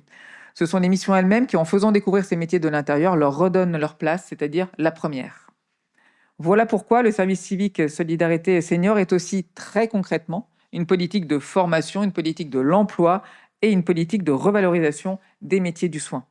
À l'heure où nous cherchons partout des bras, des cœurs et des vocations, il serait absurde de ne pas en faire un investissement durable. Je voudrais maintenant remercier celles et ceux sans qui rien ne serait possible. L'Ergic Carco d'abord, chère Brigitte Pisa, 6 millions d'euros la première année, 18 millions cette année. Au-delà des montants, vous le faites au service d'une vision, celle d'un régime de retraite qui ne se contente pas de verser des pensions, mais qui prend soin concrètement de ses retraités. Au nom du gouvernement et au nom des aînés que vous accompagnez, merci. Je remercie également ma collègue Marina Ferrari et l'Agence du service civique. Ce dispositif est l'un des plus beaux exemples de ce que peut produire une politique de la jeunesse quand elle se conjugue au lieu de cloisonner avec une politique de l'autonomie. Je remercie l'Agence nationale de développement du service civique Solidarité Senior, sa présidente Nadia Belaoui et toutes ses équipes à Paris comme dans les régions. Et puis je veux finir par vous, les jeunes en jaune, on l'a bien vu avec vos suites. Vous êtes 9 152, vous avez entre 16 et 25 ans. Vous donnez votre temps, parfois de votre patience, toujours de votre présence à des dames et des messieurs que vous ne connaissiez pas. Vous changez leur quotidien. Et finalement, je l'ai entendu aussi tout à l'heure dans les témoignages, vous faites des amis.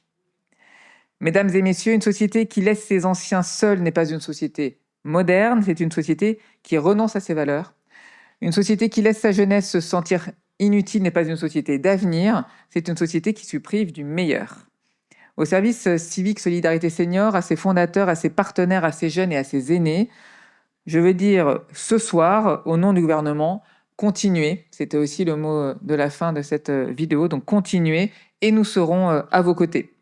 Et je vous propose dans un an de nous retrouver ensemble pour fêter les 6 ans d'une histoire qui ne fait, j'en suis convaincue, que commencer. Je vous remercie. Merci Madame la Ministre.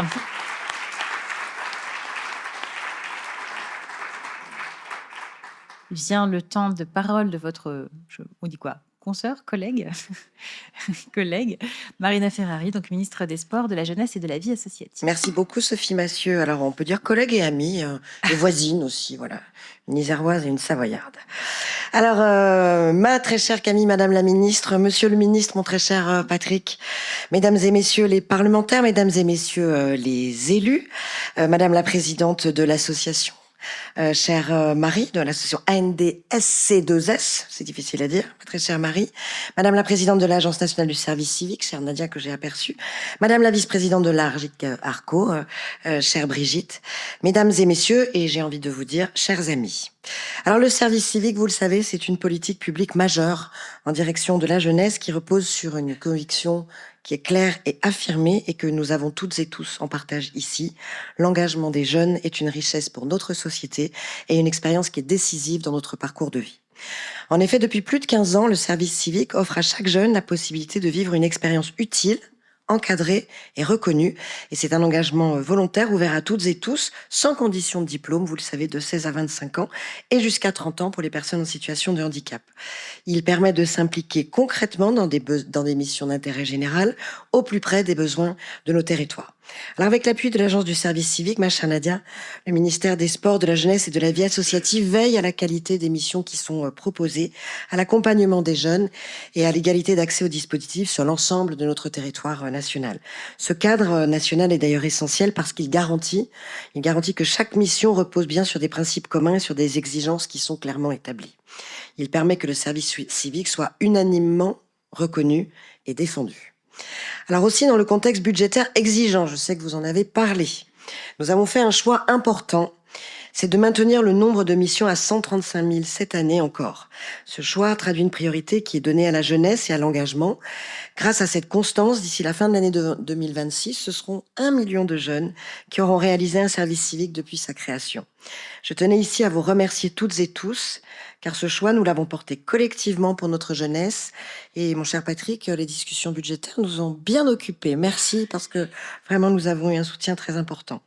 Et dans le cadre de la préparation budgétaire que nous commençons, puisque nous sommes déjà à la tâche pour préparer le prochain budget, sachez que nous conduirons avec la même ardeur les discussions budgétaires, et je sais là encore que je pourrai compter sur le soutien de nombreux parlementaires. Mais venons à la question qui nous occupe aujourd'hui. Et c'est dans ce cadre structuré et pérenne que des programmes ciblés comme le service civique Solidarité Senior ou le service civique écologique d'ailleurs ont pu émerger et permettre de répondre à des enjeux précis tout en offrant aux jeunes des missions qui ont un fort impact. Alors le service civique Solidarité est né en 2021, tu l'as rappelé ma chère Camille, suite à une initiative coportée par Unicité et Malakoff Humanisme dont je salue les représentants. Le SC2S, ça fait un peu R2D2 quand même pour les plus jeunes. Voilà. C'est inscrit dans un moment particulier qui a été la crise sanitaire, période singulière qui a mis en lumière une réalité qui était difficile, l'isolement des personnes âgées. Mais la crise a également révélé des attentes fortes de la jeunesse, donner du sens. Finalement, à quoi je sers? Cette période où aussi nos jeunes ont souffert d'ailleurs de l'isolement. Trouver son utilité, comment je vais m'orienter, et puis affirmer son engagement, j'ai envie de m'engager. Qu'est-ce que je peux faire? Alors 5 ans plus tard, le dispositif, il a fait ses preuves. Ça a été rappelé, plus de 26 500 jeunes se sont engagés dans le cadre du fameux SC2S. Ensemble, ils ont accompagné plus de 500 000 personnes âgées à domicile comme en établissement. Cette action a été rendue possible grâce à l'implication de plus de 3 400 structures partenaires partout sur notre territoire. Au-delà des chiffres, qui traduisent bien évidemment la montée en puissance rapide, il se trouve avant tout des milliers de rencontres, des visites régulières, des moments fraternels et amicaux. Je regarde notre doublette infernale, j'ai envie de dire, Astrid et Yvette qui ont témoigné des choses qui les unissent aujourd'hui. Et puis, bien évidemment, vous l'avez dit, c'est une amie. Finalement, vous avez aujourd'hui une amie. Alors, en perspective, je vais formuler un souhait. Ce souhait, c'est celui que cet anniversaire ne soit pas un simple aboutissement, mais soit bien un point d'appui pour l'avenir. car il s'agit désormais de stabiliser les modèles et de consolider les passerelles entre engagement, formation et insertion professionnelle, afin que le SC2S continue de répondre à la fois aux besoins des territoires et aux attentes de la jeunesse. Pour y parvenir, nous faisons le choix de renforcer le programme. Donc aujourd'hui, le SC2S bénéficie d'un soutien financier très important du ministère à hauteur de 40 millions d'euros. Cet engagement permet d'augmenter le nombre de missions et d'en sécuriser le déploiement.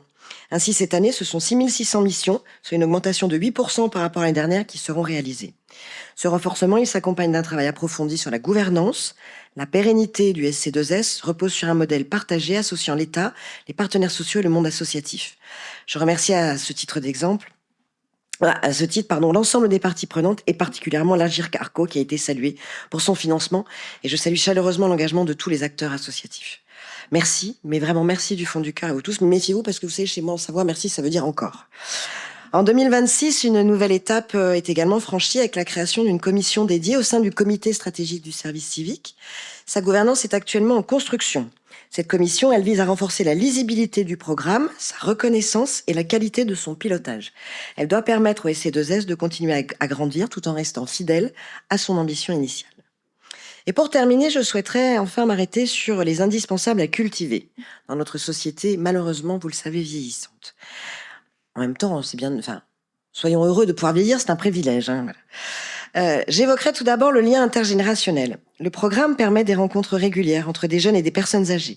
Il recrée du lien, là où l'isolement s'est parfois installé dans la durée. Ces échanges transforment les regards, ils changent la perception de la vieillesse, de la vulnérabilité et de la dépendance. Le premier bénéfice du SC2S est certainement le plus beau, car c'est un bénéfice humain.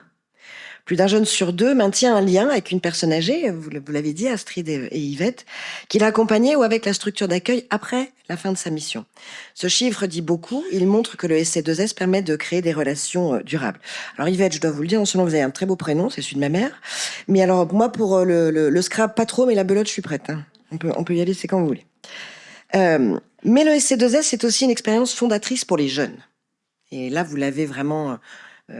toutes les intervenantes, je suis arrivée un peu en retard, mais j'ai pu entendre vos propos, vous l'avez vraiment expliqué. Vous y gagnez en confiance, les jeunes y gagnent en confiance et en autonomie. Ils apprennent à travailler en équipe, à prendre des initiatives et à s'adapter. Nombre d'entre eux expliquent, par exemple, que le SC2S a été la première expérience où ils se sont sentis réellement utiles et attendus. C'est aussi, je reprends confiance. Voilà, je trouve ma voie. Le SC2S joue également un rôle clé dans la découverte des métiers du lien, tu l'as dit, chère Camille. Plus d'un jeune sur 3 ayant réalisé un SC2S souhaite poursuivre dans les métiers du social, du soin ou de l'accompagnement. Et tu sais mieux que moi les besoins immenses que nous avons sur ces secteurs. Cette orientation est favorisée par les initiatives mises en place sur le terrain, à l'instar de journées de découverte des métiers du médico-social. Elles permettent de mieux comprendre ces professions et de dépasser certaines idées reçues. En offrant une expérience concrète, le SC2S contribue à répondre à un enjeu majeur, l'attractivité des métiers du grand âge et du médico-social. Alors en conclusion, mesdames, messieurs, je dirais que ce fameux SC2S, il incarne ce que peut produire de plus beau une politique publique qui est fondée sur la confiance. Confiance dans la jeunesse, confiance dans nos territoires, confiance dans nos aînés, parce qu'il faut aussi à un moment accepter d'ouvrir sa porte, confiance dans la coopération entre tous les acteurs.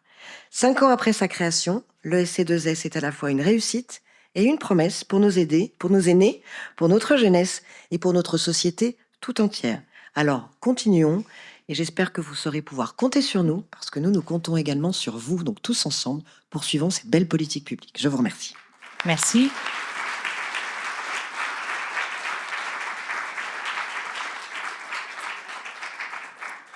Eh bien, merci à toutes, tous. Ceux qui veulent poursuivre les échanges, il y a un petit cocktail servi quelque part. J'ai oublié de demander où. Juste au-dessus. Voilà. Sans doute là où vous en avez, pour ceux qui ont pu aller voir un petit verre au début, avant l'échange, sans doute au même endroit. Donc voilà, vous pouvez poursuivre les échanges de manière plus informelle. Merci à tous et bonne suite de journée.